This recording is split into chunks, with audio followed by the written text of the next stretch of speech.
үйл ажиллагаанаас үүдэлтэй хүлэмжийн хийн ялгарал нэмэгдэж, дэлхийн дулаарл эрчимжиж, дэлхийн нийгэм эдийн засаг байгаль орчинд бодит аюул учирч эхэлсэн. Өөрөөр хэлбэл зун нь гам болдог байсан бол намар нь гам болж, өвөл нь хүүтэрч зуд болдог байсан бол хавар зуд болох зэргээр ур амьсгалын өөрчлөлт Монгол улсад ч идэвхжжээ. Тухайлбал 2013 онд Монгол улсад нийт 6131 гол гараг тоологдсноос 5137 нь устай. 2014 онд нийт 5800 гол гараг бүртгэгдсэний 5413 устай байсан байна. Харин булаг шандын тухайд 2013 онд нийт 11061 тоологдсноос 100000 устай, 2014 онд 9718 устай байсан байжээ. Энэ нь жил ирэх бүр усны ундраг татарч гол гараг ширгэж байна гэсэн үг юм а. Өнгөрсөн 11-р сарын сүүлд Францын Парис хотод нэгдсэн үндэсний байгууллагын ур амьсгалын өөрчлөлтийн суурь конвенцийн талуудын 21-р бахварлалж Парисын хэлцээр баримтчгийг батлан гаргасан. Өөрөөр хэлбэл дэлхийн нийтээрээ цаашид дэлхийн агаарын дундаж температурын өсөлтийг аж үйлдвэржилтийн өмнөх үетэй харьцуулахад 2 градусаас доош барьж 1.5 градуст хязгаарлах шийдвэрийг гаргаж дэлхийн 120 гаруй улс орон уг саналыг дэмжижээ. Монголч тус баримтад нэгдэ орсон байна. Нэгдүгээр ур амьсгалын өөрчлөлтийг сааруулахад оруулах нэмэр гэж тийм ээ. Өөрөөр хэлбэл ямар нэмжээр хүлэмжийн хий гаргах хэмжээг бууруулах. Энэ талаар Монгол улс тодорхой зорилттой байд.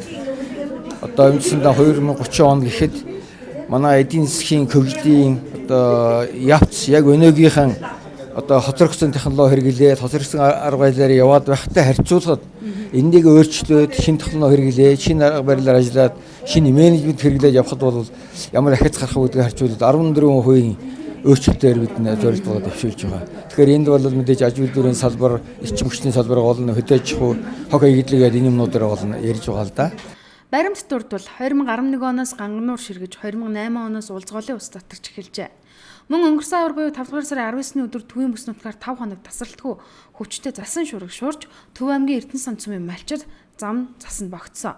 2014 оны 7 дугаар сарын 26-ны 17 цагаас 19 цагийн хооронд Архангай аймгийн Хашаат сумын Номгон багийн нутагт хар салхи салхилж ширүүн аадар бороо 6 см-ийн голчтой том өндөр орсны улмаас нэг хүн насарсан байдаг. Харин Монгол орны нийт мөсдөл мөсөн голын талбай хэмжээ 1940 оноос 2014 оны хооронд 20 сарын 9%-аар багассан байх юм. Монгол улс 2030 он гэхэд хүлэмжийн хийн ялгарлыг 14%-аар бууруулах, ингээхийн тулд нэн түрүүнд одоогийн түүхийн нүрсний хэрэглээгээ хязгаарлаж, өндөр технологи ашиглан газ хийн түлш болгон боловсруулж түлэх шаардлагатай болжээ. Мөн сэргээгдэх буюу нарны энерги салхины хурдыг ашиглан эрчим хүч гаргах усан цахилгаан станцуудыг шинээр барьж ашиглах систем рүү шилжих гинэ. Европ бүхэлдээ нүүрсний хэрэглээс татгалзсан байгаа, Америк татгалзсан байгаа гэж та нар мэдж байгаа. Бидний хувьд бол одоо манай хөгжлийн төвшин бол шууд маргааш гэлээ татгалзлаа гэж зарлах хэмжээнд биш байна. Тэгээ нүүрсний ордуудаараа бид нэр их баян ойрын жилүүддээ бол мэдээж хэрэг бид нар одоо нүүрсэн л түлж эрчим хүчээ дулаанаа үйлдвэрлэж таарна. Гэхдээ нөгөө талдаа бид нар салхи нарны одоо гэх мэтлэн сэргээгдэх эрчим хүчийг ашиглах, тэнд байгаа одоо сайн технологиг оруулж ирэх, сайн технологи гэдэг давын өмнө бол харьцангуй зардал багатай технологи хэвээр тэрийгээ сайн өөр юмшүүлж нотгшуулах хэрэгтэй ийм ажлуудыг хурдан зохион байгуулах шаардлагатай. Манай улс бол одоо гинтгэн өнөөдөр нүүрснээсээ татгалзна гэдэг бол одоо бас хий олон үзэгдэл. Гэхдээ энэ өндөр технологиг нэвтрүүлнэ гэдэг бол манай хамгийн том зорилт байх хэвээр. Хамгийн том үйл ажиллагааны хөтөлбөр байх хэвээр.